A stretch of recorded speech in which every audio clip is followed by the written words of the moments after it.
The Resident Involvement Champions Network is a fresh approach to an old challenge, enabling residents to meaningfully participate in their communities.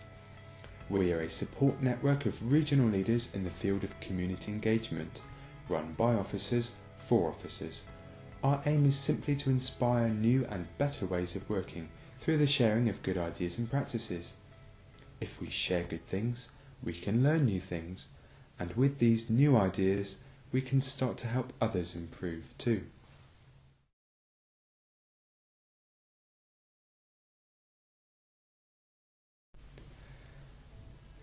In October 2009 we held our first conference.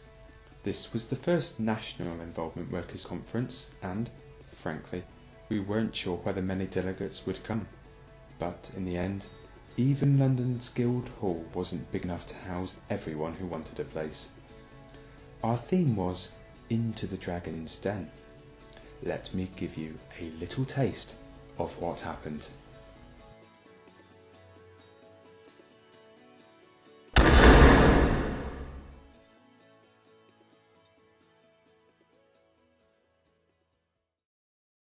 It's a two-way chat process where info comes from the organisation and the views of the residents are fed back into the organisation and responded to. Let me have a look at my catalogue.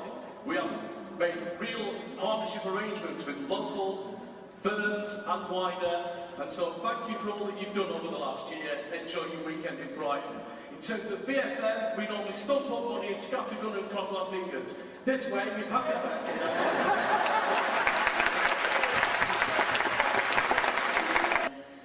Talk about and show them skills around replacing locks, around a tap washer, a bit of wallpapering, and then, by the way, what do you think about our void standard? Okay, the virtual involvement will also be including hard-to-reach groups, youth, elders, young professionals, parents.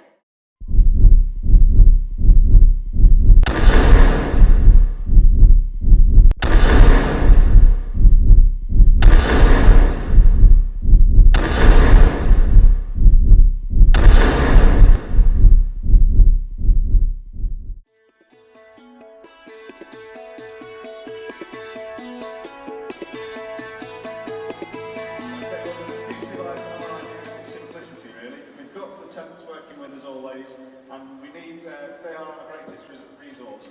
So if we get them involved in what we need to do, which is our impact assessment report every year, it's something we all dread, it's something we all hate having to do. If we get them to work with us, it's increasing their accountability, they can challenge us. So we've called it Respect and Reward, because we're looking at rewarding local people getting involved in carrying out stuff that they do on their local estates. So basically, we want to reward people for getting involved in doing things like carrying out garden works for our local residents, actually carrying out some consultation tasks. Maybe they might want to go around and actually do a questionnaire for us and find out what people's views are on their estate.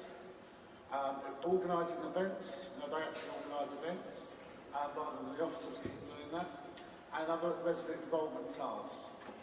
And by actually carrying out these tasks, they will actually earn points. I mean, we may nick an idea off Tesco by actually rewarding the points per task, but that would be something that we would discuss with the residents and how they would want to be rewarded.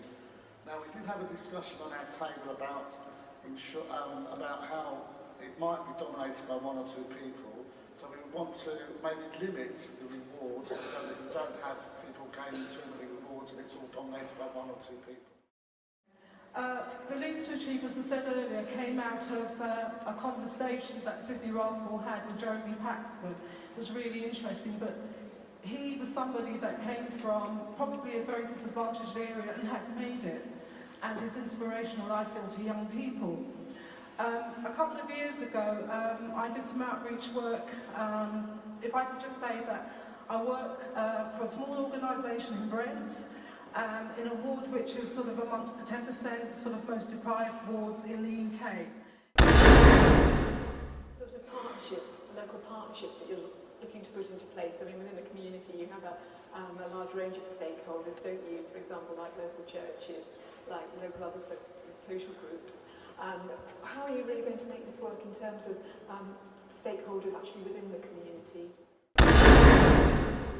Define what's in that form. You've got to by the top.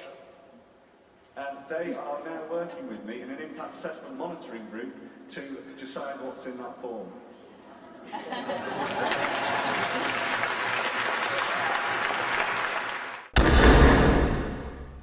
One of the things, I've got a question, but I just want to make this point, and we've heard it a few times already today, is we talk about hard to reach groups, and I really, really want to encourage everybody to start talking about need to reach groups, because actually people aren't hard to reach.